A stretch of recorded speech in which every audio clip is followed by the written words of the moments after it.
Hello.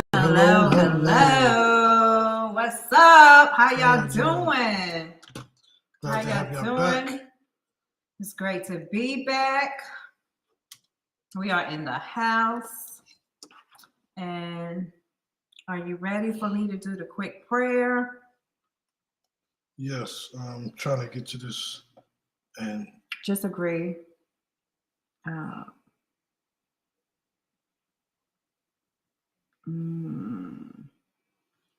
Heavenly Father, Lord, we thank you and we bless you for today. We thank you for your grace and your mercy. We thank you for all things.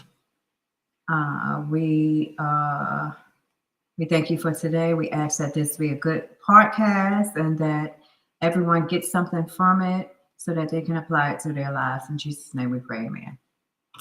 Okay, so. All right, how you doing? A little frustrated. Things not going the way I want them to go. It's like last minute stuff here. But we're going to work through it, okay? All right. So you're going to have to start do everything, of course. Unless you just want me to take this. What you mean, of course? Yes. Anyway, so the topic, I don't know, let me see, make sure it's up here so we can see. I can't tell. Can you see? Is it on the screen? No.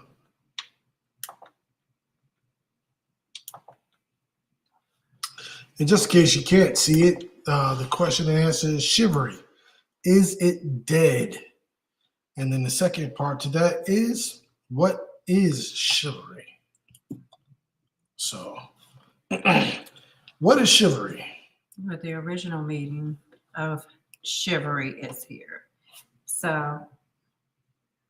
Okay, so the original meaning, historically, chivalry was a code of knights that they lived by. It was a code that the knights lived by. It included courage, honor, loyalty, protection of the vulnerable, respect towards women, service before self.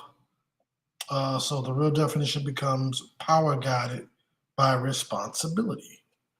And I think this was an excellent topic for us since we are Recipe to Chivalry. We thought it was important to really break down what that is, what that looks like, and how we can apply it to our own lives today. So chivalry within relationships today. It's modern day chivalry is not a number of things. Which are? Control. Okay. What else you think it is? Patriarchy, weakness. Okay. Simping. That's a good word. Simping. Or performative niceness. Performative niceness. Yeah, you acting like everything is good when it ain't. That whole type. But what is chivalry? What does chivalry look like? What should chivalry be? Chivalry should be leadership without an ego. Okay. I think that's important. Care without superiority. Okay. What do you think? Strength without intimidation. Absolutely. Because what you ain't going to do is intimidate me. Love with responsibility. Okay. So nobody's jumped on here yet. We don't have any guests on. Is any guests on Facebook yet? I don't have none on Facebook. Okay, let me check YouTube. Well, I'm on YouTube, so there's none on YouTube and Facebook. I don't see any. Also, wait. Yes, here we go. Okay. Hey, Angie. Angie is on. She said she thought it was at 6. No, we have 5 every Sunday at 5:00. Thank you for joining. Yeah, it's ain't nobody mad but the devil. We've been trying to get our screen and stuff right for like the last almost 2 hours. But well, if you can see this logo in the background, you can see we finally got that straight. Yay! So we are making progress. Making progress. Even though sometimes you think things are going backwards. Oh, she said all those are good so far that we named. So what does chivalry look like today? Let's deal with emotional chivalry. Okay. What does that look like? Listening without dismissing. So I don't want to. How is that? Easy. So you may not actually agree with how I'm feeling, but I don't think you should dismiss my feelings. Listen to what I'm saying. You may not think that things are as serious as it is, but for me, it may be. So I think not dismissing someone's feelings is how you go about that. You listen and you don't dismiss what they're saying to you. You actually take it all in and say, okay, this is, and understand that this isn't about you, but it's about how they're feeling in that moment. Okay. All right. What do That's you a good think? one. What about protecting your partner's heart? I think that's important. Protect my heart, but tell me the truth. Okay. So handle me with care. I think that's important. You know, don't be disrespectful. With what you just said, that's being safe without being scary. Because I should be able to tell you the truth without being scared To tell you the truth. Exactly. And I think sometimes it's all in delivery. I think it's all in tone. And I know for me that, hey, y'all, I have a problem with that. Like, my tone is is it's not always right, but I don't mean no harm. It's just sometimes how things come out. So I always have to try and be conscious of how it sounds coming out. Because what happens is sometimes I'm so frustrated, or I'm just trying to hurry up and get the words out so I don't forget, because this menopause, brain fog is for real.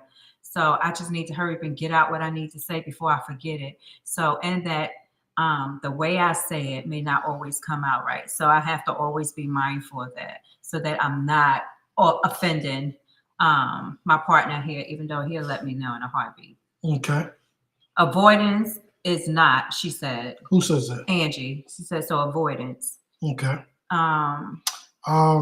Emotionally back to and being safe and not scary, like you said, that's all part of emotional chivalry. Okay.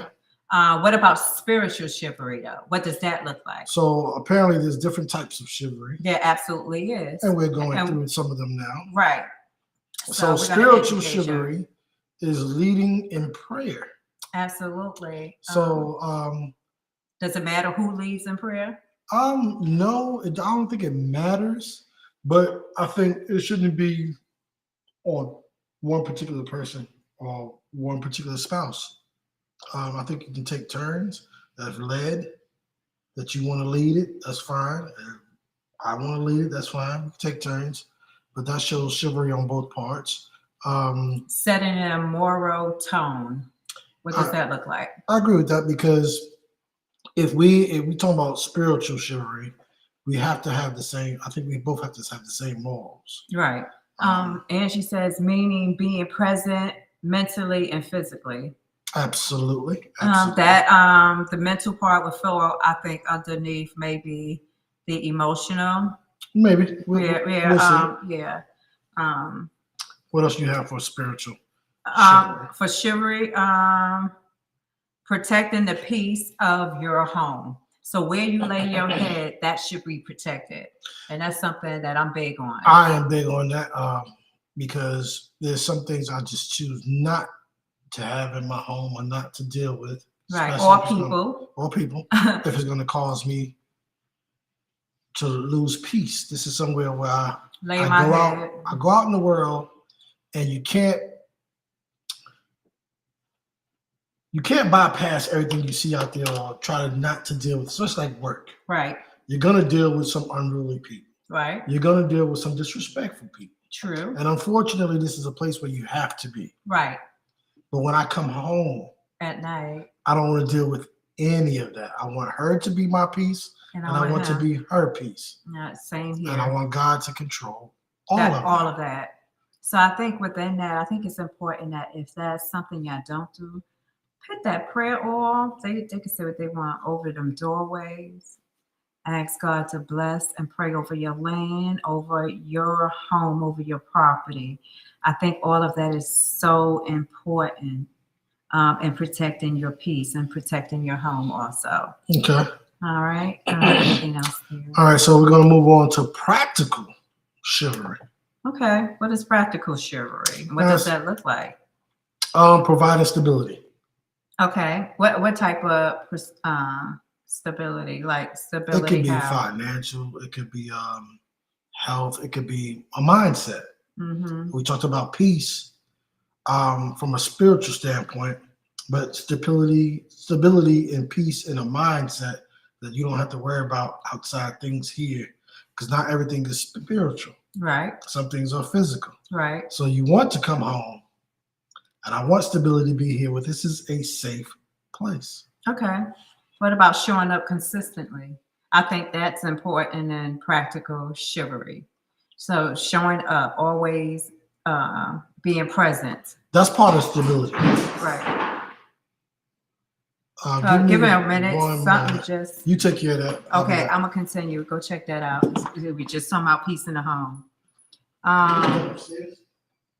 Handling what needs to be handled. All of those things. So making sure everything in the home is taken care of, because nobody wants to deal with unnecessary stress. You will have stressors, but for the most part, you should be able to handle what is needed. Make sure everything that is in the home is available for the people that are there in your house, so that there isn't any, I guess, stress.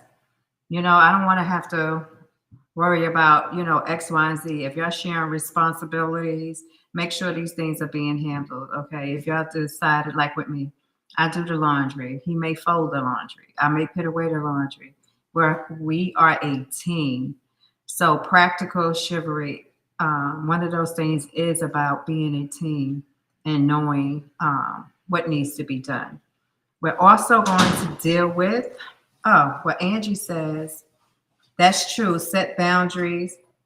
A set of boundaries is a must. Absolutely. Boundaries are very important. Those should be in place in a number of areas in your home or in your life as a whole, in your relationships.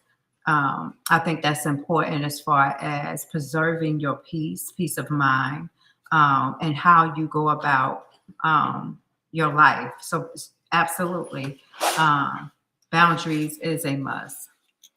We are up to relational chivalry. Relation. Uh-huh. Okay. Do you do the respecting and I haven't done any of it. Okay. Respecting and not competing. Okay, so within a relationship, because there, you know what, sometimes there is that, and I don't know about the not competing part, and how on what level, because I think me and you are very competitive. We play certain games or we do things, and it's all in fun or whatever. But that is something that is within our life or in our family as a whole, because like when we play games and stuff, we are in our family is very competitive. There's healthy competition. Okay. But when I think they're talking about this from a relational standpoint, you trying to outdo me or me trying to outdo you or something we done could be unhealthy. And I think that was weird, because how can you be in a relationship with somebody and be competitive on that level? For me, it's like if I'm with you, we both win, because we are partners. So yes, that's why I say it shouldn't be any competition. It should be respecting and not competing. Okay, covering and not exposing. I think that's an absolute. I definitely expect to be covered by my husband. And okay, speaking of covering, can I cover you? Absolutely. Okay, so we're covering each other. So for me, don't, y'all can say what y'all want about me, but don't say nothing about my man. I'll fight you in a heartbeat. I expect you to cover me because I'm not perfect. You're not, but and you may see somebody some say stuff that, hey, I'm out of order, or I should have done, and you say, okay, cover me, and then pull me to the side and be like, this hey, is the not exposing part. Right. You shouldn't have done that. You should have done this, but not exposed like in front of everybody. In front of everybody. Oh, and you know what? We do see a lot of that. Yeah. Where people do that. I think that is so unhealthy. And if you're doing it, yes, your partner might have done something that's wrong right then and there, but pull them to the side. Wait till everybody is gone.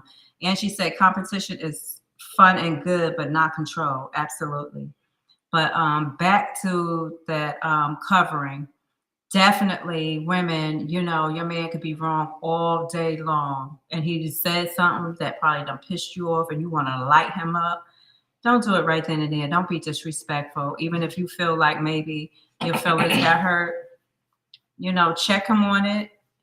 Absolutely. Hopefully, and be like, look, you hurt my feelings. You did X, Y, and Z. I didn't call you out in public, but you know what? Don't do that again. All right, and another part of that is serving and not scorekeeping. Absolutely. That is a good one. That's a real good one because you know what? I'm gonna say I ain't gonna say I necessarily scorekeep, but I will say every once in a while I'll be like, but I did such and such. And I think I do it as a reminder, not so much as scorekeeping, but I guess that would hit home some on that. I think. I mean, okay. I don't do it, you know, to be harmful or whatever, just to set a reminder that, look, hey, you know, I do play a part in this. I think that's where for myself. See, I can say, hey, Deborah, how you doing? Let me give her her flowers. Mm-hmm. Thank you for joining. For me, when I look at that, it's like scorekeeping, right? Right. So servicing. I think a lot of people that see us know us, not all, and when they see me service you, think that I'm weak, a simp or something like that. Mm-hmm. And it's so far from the truth. It really is. It's hilarious to me. She runs me or something like that. Typically, it doesn't bother me what you say or what you think because I don't care because I know the truth. Lord, Angie in there burning food up. She's supposed to be cooking for your aunt Stella. She's burning food. So with the scorekeeping, like I'll give you an example. So it was what, your 50th birthday? Uh-huh. It was her 50th birthday. A couple of years ago. And I wanted to do something different from the norm of what we always do. Because typically we have family come over, get a cake, say happy birthday, or we'll meet at a restaurant, invite certain family members, and say, you know, happy birthday. So me, and we're kind of like the same in this though. We don't have a lot of friends. We don't keep a lot of friends around, right? On purpose. So I was like, no, I want to do something different. It's 50. It's the 50th. So he made a weekend out of it. But the thing I did that two of them was we had a what was it called, a brunch, I guess? Yeah, it was a birthday brunch for me with all the females that I considered really close to me and close to my heart. Those were the only ones that were invited. So we did that morning. It was like a pajama theme type deal. And I had me, my son, and my brother-in-law. They serviced EJ, all of the women. We served them. Mm-hmm. They served all the women. Made different dishes, made some vegan dishes. Yeah, they did. Some of the ladies that came over are vegans. And scorekeeping would be when my birthday came around, it was sort of like back to the norm. Like, you know, cake. Well, your birthday was before mine, actually, but I'm saying after that, the year after that. So it was like back to the norm. And scorekeeping would have been me of like, hey, you're not going to do something different, special. You're not going to go out your way. That would be scorekeeping. For me, I really don't like to celebrate my birthday. Mm-hmm. People don't like to know that. But Keisha said that was a blessed day. We had fun. We did. Oh, yeah, Keisha was part of that. Oh, she's here. Let me give her flowers. So me personally, I typically don't really go out my way to celebrate my birthday. He will not if I don't do something. I'll sit at home. He will. And be like, okay, another day I'm here on earth. God, I thank you. Keep it moving. So that would be scorekeeping to me, right? So now the next segment of this is chivalry is It's not not a gender weakness. So for me, I'll piggyback off what I said before. Me servicing my wife, I am far from weak. You can think what you Absolutely. want to think. Mhm. Don't get yourself in a snag that you can't get out of. Just leave me alone. Just leave him. And let He's me love laid my back. wife the way I love my wife. And that's the way I love my husband, just who he is. Don't get it twisted. So chivalrous man is not passive, He is not. but he is intentional. He's very intentional. So like that day, I was intending not only to show love to her, but have her with her close sisters Mm-hmm. that she really stays in contact with, And I rock reach with. out with, to have deep conversations with. And I want to be intentional for her day to feel appreciated, not just from me, but from some other people that she can enjoy her day and time with, right? So a chivalrous man, we said, is Intentional. not right. He's not passive. He's intentional. Mm-hmm. He's grounded. Absolutely. And he's disciplined. Absolutely. Because when it comes down to it, chivalry requires strength. Mm-hmm. Because selfishness is easy. Yeah, that's the easy part. Yeah. Service is hard. So serving somebody. Kudos on that. Yes. Servicing is hard, and think about it. From a spiritual standpoint, Jesus, he serviced all day, every day. Did he always get a thank you? No, not at all. So again, being selfish and say, hey, I'm gonna handle me and I'm gonna take care of me, that's easy. But being a caregiver and giving to others, that's where that comes in at. Absolutely. Okay. So where are we now? We are. Anybody have anything to say? Nobody. Okay. Everybody's just listening, taking notes, I hope. Chivalry needs a partner. Absolutely. So my chivalrous man needs me. Absolutely do. Like, he can't do this by himself. It needs a partner. It needs somebody that is going to. Chivalry thrives where there is a number of things. Okay. And one of the places it thrives is respect. I agree. Trust. I definitely agree. And cooperation. Absolutely. Now, do I always cooperate? I always cooperate. Now, what that looks like for him, I cooperate. Sometimes that head get a little hard, but it's okay. But I always cooperate. It don't matter. Okay, so chivalry definitely needs those things. But what? The three things that you mentioned there, what it needs, I totally agree. Right. So what kills that? Contentment. That's a big one. Contentment. That's a big one. Having contentment against your partner, I think that will definitely kill it all day long. I know another one. What's that? Power struggle. I definitely agree with that because, like we said, because I keep telling you, I'm the boss. But anyway, like I said, that's a big one because looking from the outside, trying to look in, you may think there's a power struggle. Right. So my wife and I, we have a very good balance on one day she's the laid back, calm one, and I'm the rowdy type. And then we can switch in a minute. In a heartbeat. Deborah says, you better preach, sir. That's your girlfriend, your partner lover, your wife, your mother of your children. Oh, yeah, and bonus grandson, too. I know, right? Absolutely. Absolutely. And what about competition? Can competition kill? Yeah, if it's not healthy competition. If it's not healthy and it involves the power struggle. Yep, definitely. It could definitely kill the chivalry. Okay. All right. I can agree with that. I absolutely will agree with that. Okay. Okay. So let's deal with some misunderstandings. I guess in today's time, we have a very big wide range of misunderstandings of what chivalry is and what it looks like. Right. So today, chivalry is often seen as old-fashioned.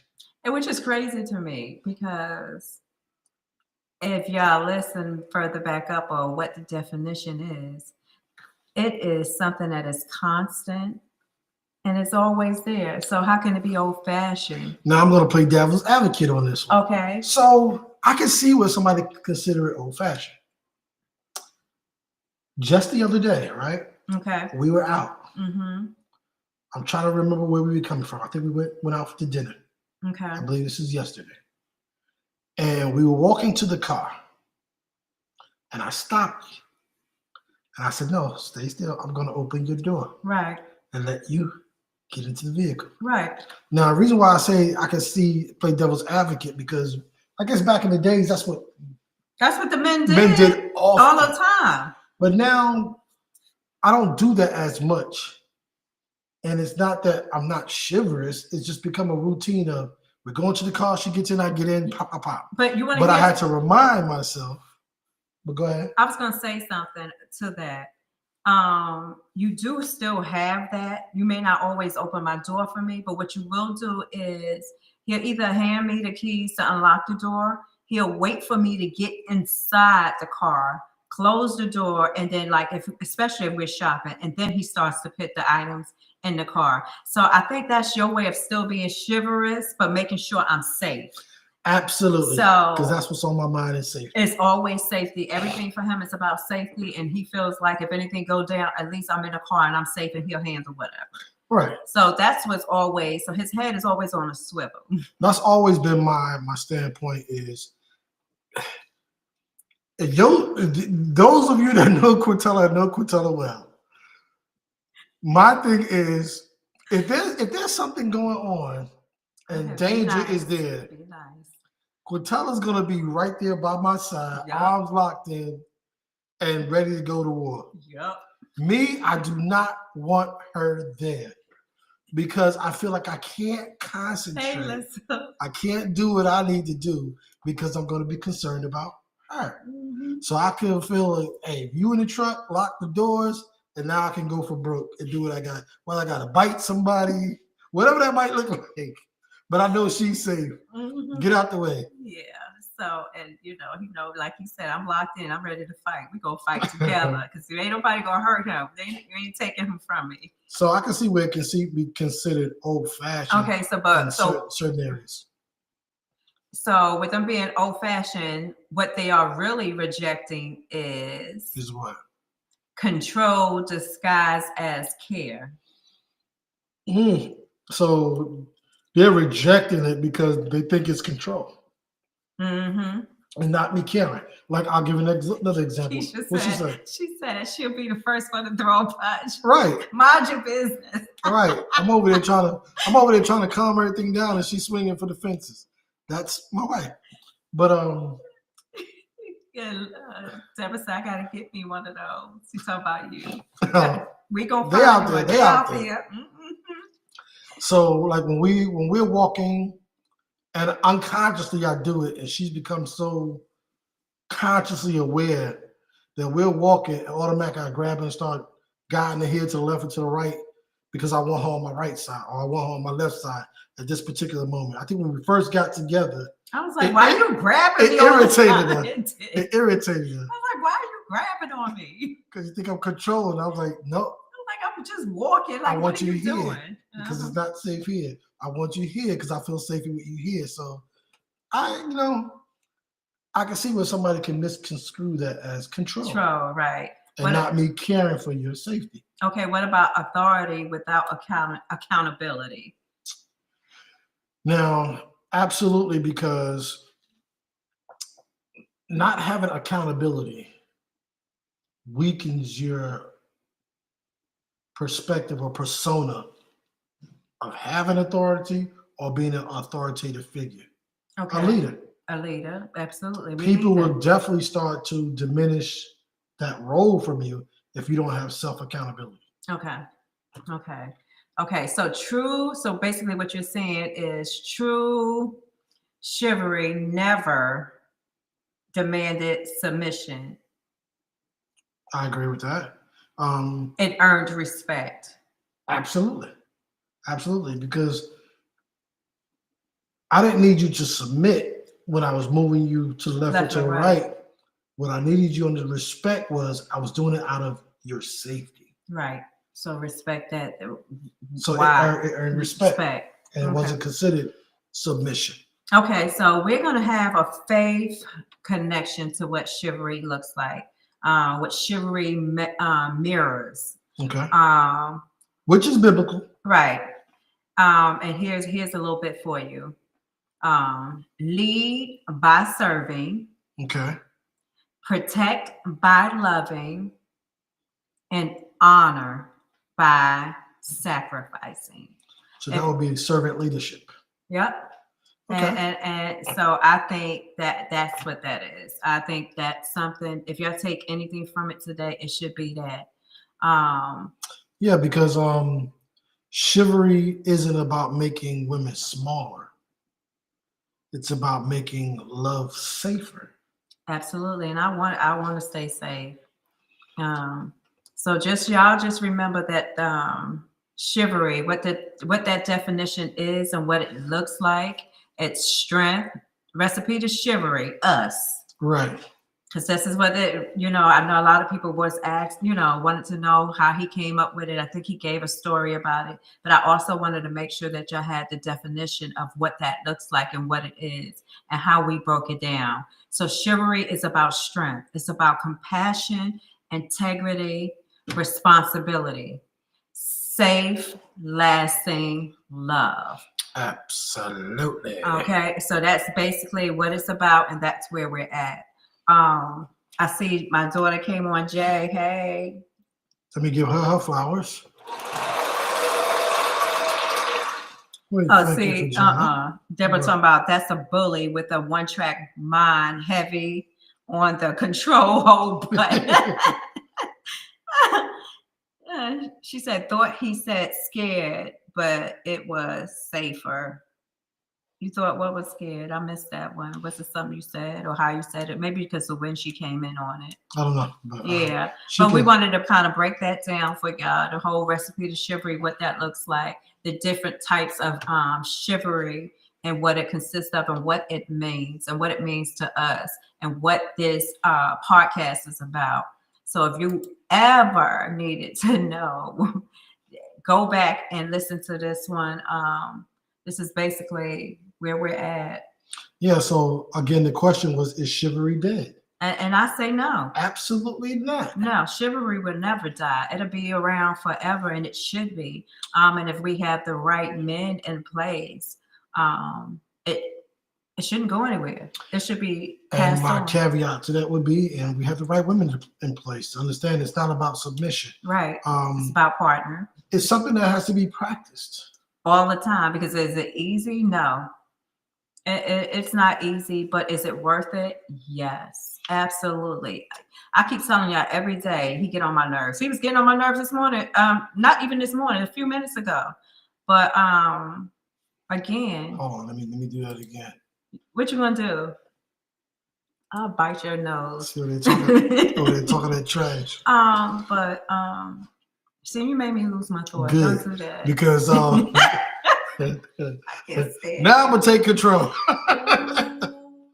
No, but yeah, so with all that being said, right? We strive to be somewhat of an example and transparent because we're not perfect. Far from it. We argue, fuss, and fight like everybody else. But we come together. We've been together for eons. There's some other couples out there that I would love to come on and talk about their experiences of being together, whether it's short or long, doesn't matter. But come on and talk about how you guys manage your relationship, because it's not always flowers. It ain't at all. Let's have those difficult conversations. Like I told you, me and Kel, we are open book. We'll answer whatever questions that y'all have. If you just want to know how we got through it or how we're getting through it. And maybe we'll come back and add on to this about modern chivalry versus toxic masculinity, because I think that was something that could be a Deborah whole was episode get into alluding to when she said about control. We can do that. We could do how chivalry works in marriage. Yeah, we can definitely do that. So those will be the next ones for next week. But we're trying to be more consistent about maybe keeping the podcasts under an hour. But we are on every Sunday at 5 p.m. Definitely what we need for you to do is share, like, and subscribe. Tell somebody so that we can keep this up, keep it going, keep it moving. We're definitely here to spread any kind the knowledge that we have that God has given us. She said, recap, he made you mad just before y'all came on air. Okay, give me what he did. Oh, because Kel be talking mad. Let me tell you something. Like, let me tell you my biggest pet peeve with Kel. Like earlier today, this morning, came downstairs making breakfast. He done ate his breakfast. I'm trying to clean up. Then I happen to look something I asked him to do a while ago. It didn't get done. So I wasn't going to say anything about it, right? And then he was like, what? But he knew what it was. I didn't even have to say anything. He was like, what is it? I didn't say anything. Mind you, y'all, I've been asking him to recork the back of my countertops for, I ain't gonna put them on blast on how long. Put it out there. You don't already put it out. No, I didn't put it on how long it is. It's been some years. Right. To recork something so simple. So it was getting to the point where it needed to get done. But I was not about to tell him again because I feel like in my head, I have said this more than 3 times. I shouldn't have to say it 3 times. You know me. So I'm not about to repeat myself. So I didn't say anything. I started trying to work on my breakfast. Then I realized I wanted some cereal. I wanted some honeycombs this morning and I ain't had no milk. So I was like, okay, I got this milk machine in here. I'm going to make me some soy milk. So I started doing that. And he's like, well, what? So he knew what it was. So he just got up, started trying to find the stuff to do the corking. Now, mind you, he done ate his breakfast. I ain't ate my breakfast yet. Then it's like, I need you to stop and come over here and help me. I ain't ate. I'm running around here trying to help him get everything straight so he can do the corking and stuff. An hour or so done passed, y'all. I still ain't ate. So in the meanwhile, in between, I'm trying to make me something to eat. My food over there getting cold. Am I lying, though? No. Okay. She asked. Okay. So I can defend myself. So yeah. So she asked what it was. So I'm like, so I'm pissed off because now I gotta find something to eat because I can't have cereal. And then I'm trying to make the soy milk. Then the machine said it's gonna be like an hour. So that ain't gonna work. So I'm like, okay, well, what I'm gonna eat? So I was like, oh, I'll make me some cream of wheat. So I'm making that. So that's sitting on the side going cold. So I didn't even get to eat that. Then finally he looked over at it after almost 2 hours done passed and said, what is that? Is that yours? I said, yeah, that's my breakfast I've been trying to eat. Okay, go ahead and try and eat it then. So now if I may interject, she's absolutely right. I think this is the part where people think Coutella runs me because part of her thing says, I said it 3 times and I'm not going to say it anymore. I don't care if you say it again. So for me, is this. I'm going to do it when my mind is set to do it.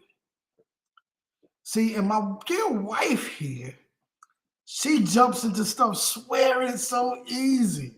So I'm going to put her on blast because she called herself, well, it's just corking. It should be done. And she did the other side by herself, and it looked like a hot train wreck. Exactly, it did. I told her leave it. But my landscape of what I had to work with was a lot worse than yours. See, she's gonna diminish it. And no, I'm not diminishing it. Like if you're gonna tell the whole truth. I am telling the whole truth. It looked like hot garbage, y'all. It did, but I tried. I tried. No, leave it alone. I get to it. And then you think he fixed that? That was a year ago when I messed that up. No. I'm gonna let you live with that one. I'm gonna let you pissed off because it's cracking. But I want you to see that hot, horrible mess you just made to understand. Leave it alone. I shouldn't have. And I'll get to it. Then he'd have been mad if I hired somebody. So hold on. So this morning, this is how it transpired in my mind, Deborah. So we come downstairs. I already got like 15 projects you want me to do. That's the part she's leaving out. She jumped from one project to another within seconds. So we already got one project we're supposed to be doing. Come downstairs, and this is Coutella's way of letting me know she wants this done. So she's over there, and I was like, what? And I look, I'm like, she must be talking about that corking. No, I'm not gonna say nothing. I was so sitting like, I know what she's talking about, but okay. Let me deal with this real quick and just show her. Just let's finish one project at a time and let's wait. So I start cleaning the table off. The shelving off in the back. I found some corking in the tube, and that wasn't coming out the way I wanted to. It was too slow. The reason why I asked her to hurry up and stop what she's doing and help me, it's not because I needed the help overall. The corking I was using was fast drying corking. So I had to lay the corking down. I had to come up and clean it, right? So as I'm cleaning it, I'm leaving a mess on the countertop and on the tiles behind it. So I'm like, if I wait till I'm finished, it's going to be harder for me to clean up after the fact. Let me get her to help me while I'm cleaning it up, making it look neat to clean that little part off. I didn't realize she had Nate because originally she's supposed to come down and just make some cereal. Mm-hmm. I didn't know there was no cereal in the refrigerator. No milk. No, excuse me, no milk. I didn't know none of that. I didn't know she turned around and made some. What is that nasty stuff? You talk about my cream of wheat. Yeah, cream of wheat. Because that nasty stuff. So everybody, I'm putting my business out there. I'm lactose intolerant, so I didn't have any more oat milk. So of course, only milk in the refrigerator is the whole milk that he likes. And if I drink that, he'll be talking about me because then I'll be blowing up the house. Yes, I am going to talk about you. So I was trying to make me some milk. Keisha said, "No, you hungry?" Yeah, I was hungry. So and Keisha said he will let you say it 5 times, and he's still gonna do it when he get ready. Exactly. And I don't deny that. I don't deny that whatsoever. So if anybody knows Quintella, there's 50 million projects going on that I got to do, and she wants them all done in her time frame. Absolutely. So we supposed to be working on this room. So not only did I have the cork, because she's fussing about the corking, but I had to go pull up this carpet. Yeah, and I guess yes, we pulled that up. So anyway, I turned around and saw this nasty bowl sitting on the table with this nasty stuff, and I was like, talking about my cream of wheat. No, it looked nasty. It looked like oil. That's because the butter, mind you, I had put butter in it, so y'all know the butter was sitting on top and ain't melt like it's cold. So y'all know when y'all cooking and you cook a giant pot roast and all the oil in there, coagulates overnight. That goes to tell you that's how long my food was sitting. That bowl was looking like. And I was like, what is that? I was like, is that your food? And she's like, yeah. I was like, oh, stop, go ahead and eat. And I'll just continue dealing with this. I didn't realize you had eaten because she making me look bad up here, y'all. Look, slave worker me, y'all. I'm telling y'all. Slave? I think I be getting slave. At least I feed you. At least I make sure you eat. And I give you what you need. You ain't had no milk, but guess what you had to make milk at? Yeah, but I gotta wait 2 hours for the milk. Ain't my fault. It ain't my fault. You picked the machine. Look, and then I just went upstairs and looked at it. I put too much soybeans in it, so it's clogged up. No, it ain't clogged. It just it all sucked it up, so I have to redo it and put more water and stuff so it could actually do what it's supposed to do. So I still ain't got milk, y'all. And we went out. I should have just went and bought some milk, well, somehow it's gonna become my fault. Watch. Yep, that's his fault too, though. Anyway, y'all. So that's what happened. So that's our argument for today. Y'all heard it, and we're telling y'all what it was. That's she mad because she didn't eat a big bowl of hot mess. No, I'm mad because I couldn't eat my Cheerios this morning. I had nothing to do with that. I couldn't eat my Honey Nut Cheerios this morning because that's what I wanted. I woke up wanting a bowl of cereal, and I don't eat cereal that often. So you know how you got something. Look. So in my defense, right? Right. What? We both came downstairs talking about making breakfast. Mm-hmm. I didn't ask you to make me any. I said no. I said I would go down here and eat something that I had in the refrigerator. I put my food in the toaster. She was supposed to make a bowl of cereal. That's even faster than the toaster. Mm-hmm. And it did not work. So I sat down and was eating my sandwich, thinking she making her cereal. And then when she went over there and made that comment about the backsplash, I was like, here we go again, throwing another project on top of a project. Let me give you an example. They asked you why you were mad. They asked why I was mad with you. Go ahead. Because I'm always smiling. That's why. They don't think I get mad. Yeah, they don't. But we inside you got a nasty temper. We inside Home Depot. What I do? Nothing. This is how her mind works, y'all. She says to me, "Hey, what was it? Corking?" I'm not even gonna tell you Right. what it was. Nope. Well, I don't remember what it was exactly. It wasn't corking though. But she asked me, "Hey, what's up with this?" And I was like, "Okay, well, what about the refrigerator?" I was like, "Wait a minute, what does that have to do with that?" And then she jumped to a whole nother thing. I was like, "Wait a minute, stop." Well, women are on here, so they understand how my mind works. We multitask. We have 150 million things running through our brain every second. But you asked me one thing it's and not my fault connected you cannot three. Keep up. That's not what it is. With the neck and all that does not mean I can't keep up. What it means is you hop from one thing within a millisecond to another thing and expect me to understand you're trying to talk about three separate things. We've been long, which only gave me one detail. But we've been married long enough where you should be able to do that.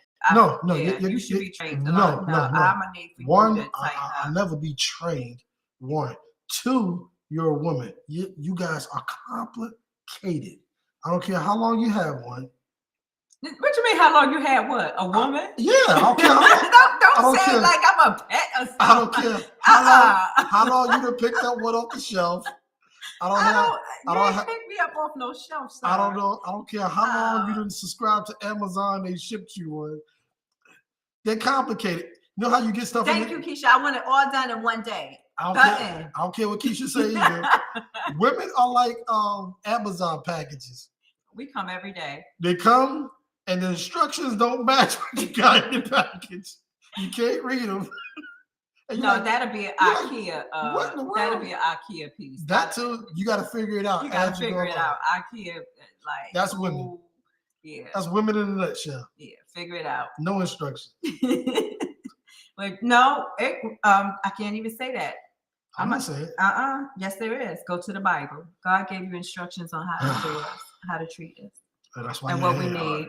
So you ain't reading your Bible. So we do come with instructions. I think I read it's my in Bible the BIBLE. So then you know better. Mm-hmm. Do you know better? I sure enough do.